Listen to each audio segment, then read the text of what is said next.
Wetwogera mukwano gwange alien skin mutaka mulandani ye Pallaso yetondedde abawagizi be mu musonyiwe. King Saha finally amaze nayogera ku federation. Buterevu mukwano gwange namala mangi gonna mwegali just wekumire bwekomezi kujika media ensiboko ya mawulire gwatanaba kubanga subscribinga gena maso subscribinge tuwerabira kona mukade tulabike ngate munange tusigala fenna. Buterevu ntandise n'omukulu alien skin munange ono yatadde mudda engato era nga sawa zino wekugamba nti mutaka mulandani towakana. Ono yasimbudde olunaku lwabaddejo era nga abayimbi bo ababadde balina okugenda kwabaddeko David Lutalo, Alien Skin, Azawi kw'ossa ne Mick Wine era nga yabadde owokutaano ono yabadde Pallaso. Wabula ono munnange oluvannyuma lw'ebyo byonna ebyabaddewo ono yamaze nabijjamu engato era Alien Skin olwakitegeddeko bw'atyo nakkiriza okubanga asimbula bagende. Bwe batyo balabiddwako ku airport era musajja mukulu ono kubisiza ku bifaananyi ebimu nga biraga ali munyonyi era bw'atyo n'akakasibwa nti akkiriza okugenda.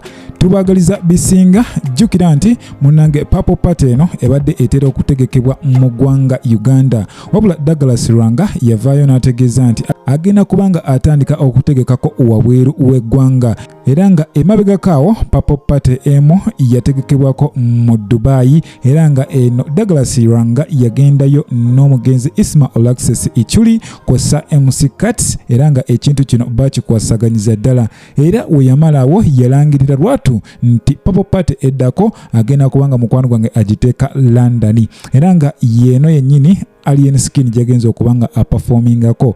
Jukira nti guno gwe mulundi ogusoose okubanga ate Alien Skin afuna tuwaye mu ggwanga ery'ebweru. Ebyo byonna mukwano gwange nga bimaze okubaawo ye Pius Mayanja gwe tumanyi bulungi nga Pallaso agenze maaso ne yeetondera abawagizi be bonna ab'omu kibuga London n'abategeeza nti bamusonyiwe aho bonna abadde bategese okubanga ate bagenda okumuwagira abasonyiwe kubanga ekyabaddewo kyabaddewo naye yakikkiriza. Bw'atyo n'asaba nabo bakkirize ekyo ekibaddewo kubanga tasobodde kubanga abeegattako. Wabula ono akyagenda maaso n'okubanga alaga obutali bumativu eri omukulu Alien Skin era nga wetwogera si musanyufu nga naawe w'obitegeera. Yaleeta abanjagala singa okunjagala kwali kuva ku ndowooza yo senga sina nabanjagala boy naye nze abanjagala because of my works. I have never knelt down and asked anybody to love me. Nze simuyitangako.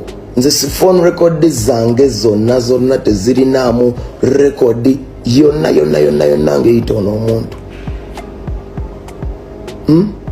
Najja n'akomawo ogwokubiri n'akola ekintu kyekimu agamba yasambwa ne batigomya ekyalo ne bagenda ekyalo kirooza mikwano gyange emiyimbi ne ntukogamba bakwano bange nti wulira mwana nze saagala mukwano na muntu ajja nga buli lwajja ekyalo kitigoma. You know, very simple.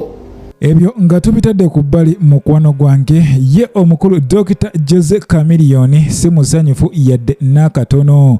Ono ekimukuddeko waya agamba bannange bapromota ab'ebweru mutuyisaamu nnyo amaaso ffe abayimbi ab'e Uganda nti toyinza kutuusa munnange muyimbi wamanyi ng'oyo mu economy class. Kitegeeza muganda wange ne mu hoteri gy'ogenda omutwalamu bagenda kubanga munnange abagenze mu kisulo eky'amasomero. My brother Alien Skin, I wish you a safe journey. Naye nina frustration and disappointment eri ba diaspora promoters. Wulaniko okuwa abayimbi b'e Uganda respect. Osegeera. Let us try to respect Ugandan artists. Osegeera toyinza kuddira muyimbi agenda kuleetera abantu ogenda kuyingiza thousands and thousands of pounds mu show yo omutuuze mu economy class n'abantu abalala. Tukupe ku nsi endala ezitusingako Nigeria, America, London. Tubeere abantu abarespecting abayimbi. Li totally disappointed ne Jobs Link n'abalala bali mu eno show. Tusa kuddira muyimbi wa ggwanga, muyimbi aladde eggwanga ku bunkenke n'omutuuza mu economy class. Era alien gyaweegendereza abantu bano zino already red flags. Butereevu mukwano gwa nkujjukiza nti okyali ku KIKA media ensibuko ya mawulire. Ebyo nga tubitadde ku bbali ye King Saha munnange avuddeyo oluvannyuma lw'akabanga akawanvu n'ayogera ensonga lwaki tali ku federation eyo. Jjukira Eddie Kenzo ye president owa federation eyo.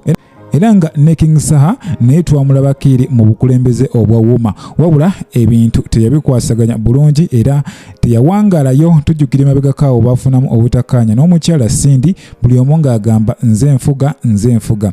Wabula King Saha awadde ensonga ye n'ategeeza nti bano bamuyita mu federation eno, wabula baali bamupangidde lukwe, ono baali bamuzannya tepo. Era bwe yakitegeera n'asalawo okuba ng'ate alekulira. Oluvannyuma lwa King Saha munnange okuvaayo, ono agamba nti bantu bangi oba abayimbi bangi abali mu federation eyo bamukubira amasimu ne bamutegeeza nti ensonga ezitambula zo nabo tebazeetaagirako ddala era tebazinyumirwa.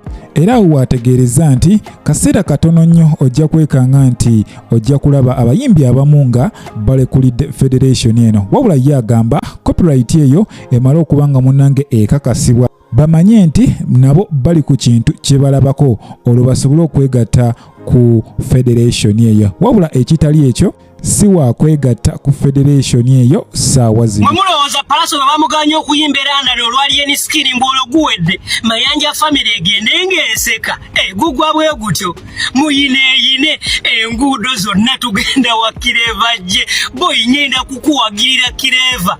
Mu bulamu bw'ensi eno mujja kumanya nti ekitonde muntu tosobola kwemerera mu kkubo lya kitonde muntu munno. Oli bw'aba yasobya wa family mu musonyiwe mu musembeze, Kireva gye alina okukuba konsati bwaguuga. Baana mmwe mulina okuyiga empisa. Mayanja family muyimba ge mazima naye temulina mpisa. Mulina okuba n'empisa ssebo. Gwani azalawa ozalawa ani gw'okuba naawe. Muntu eyakkakkana eyavamu eyo embeera y'abantu okunsalako n'onteeka nyala n'okuba abantu bange n'ogenda ate nange ndi omuntu ava mu mbeera n'ekyengezaako okugamba mwana yeyo embeera. So bakyali bange mwenna wamma, butereevu mukwano gwange nkujjukiza nti obadde ku KIKA media ensibuko ya mawulire. Gwatanaba kuba nga osubscribinga genda maaso osubscribinge, likinga, commentinga tusobole okuba nga ate tutambula ffenna. Siba Mukama Katonda abankuumire, mweraba.